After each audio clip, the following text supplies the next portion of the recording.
For the past few years, I've been sharing Excel sheets with teachers in order to enable them to make their yearly grade for the literature program. But Excel sheets, and what I prefer now, Google Sheets, can help you work out the grades for any of your classes. So I'm going to teach you how to open up a Google Sheets spreadsheet.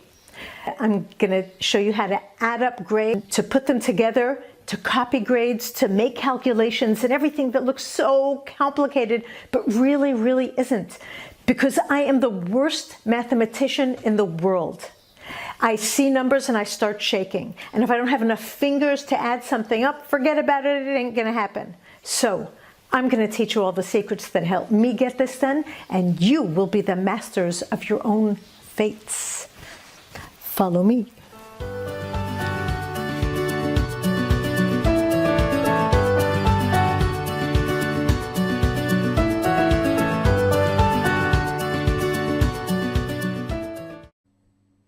First, baby steps into using Google Spreadsheets. You go into your Drive.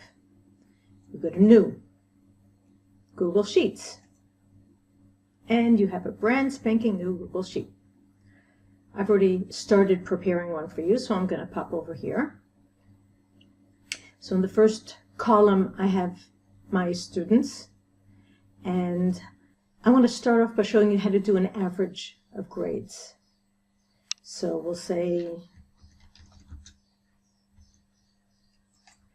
if you notice, I left the first two rows blank, but if you forget to leave them blank, you can always insert as you need them. So Silly Sally got a 90 on her first test, and a 97 on her second, and a 79 on her third. I'll just fill these in quickly. I want to find out what their average is for these tests. I click on the cell where I want the average to show up, and I go to this sign here of functions, and I click on average.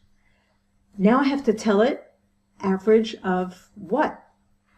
So I just take my cursor onto the cells of the tests that I want the average made of, and there it is, 88.66667.